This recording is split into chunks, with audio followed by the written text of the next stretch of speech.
jobs of a potter. I make pots, I make flower pots, I make chimneys, I make tiles, I make ridge tiles, and bricks as well. Unfortunately, part of the thing is you kind of get multi-skilled in your life if you work in this industry.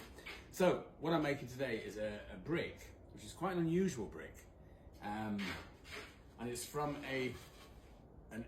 it's a gatehouse for an abbey built in the 1300s. So this is very similar to a Roman brick. We once made some bricks for the Mithras Temple in London. So this is very similar to Roman brick. Roman bricks were maybe usually a bit longer than this, but of a very similar thickness and width as these. The reason why the Romans made such huge bricks, well, they were made by slaves. So it didn't matter how heavy they were, or the sort of the amount of labour that went into them. So one can assume that the abbey probably used local labour. And the fact is, it's in Alsby, which is about 6 miles away from here. So it would have been a very, very similar clay to what we have today on the bottom bed. So if you notice, our normal clays are a grey-brown, whereas this is a black. So there's a lot of organic matter in this. This is about 3 meters down in the beds of clay. So the first bed is what we use for tiles, and then you go into black clay. Below that is gravel and the occasional peat area, and then you'll also get tree, whole trees sometimes you'll find. So this is a very, very, there's probably about 60% silt in this clay. You couldn't actually make a flower pot of it.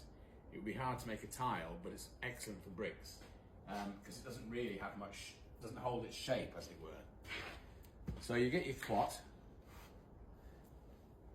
and basically I'm making a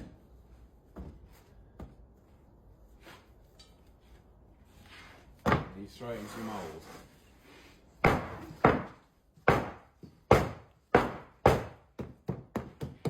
I don't really have a decent mould because there's only 20 of these to do, so we won't spend the money on making a proper mould.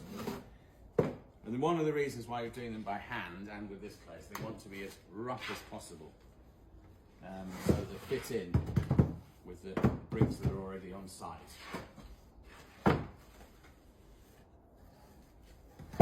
So they look fairly uniform now, and this is what you call a wet sand method of making. So this gives you a very coarse looking brick. This will give you a brick that looks very old. So if I just pour some water on that, the sand comes away from the brick, from the actual clay, and it gives it a much, much coarser look. So you can see that, you can see the creases starting to appear on the brick. Sorry, it's not wasted.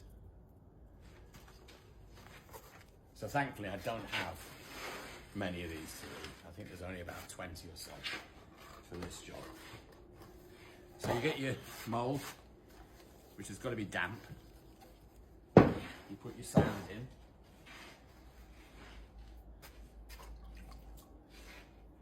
And you want lumps of sand, so you're making indents into the clay.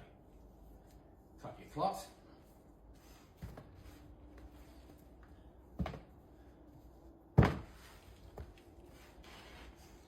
Get a good generous amount of sand on it.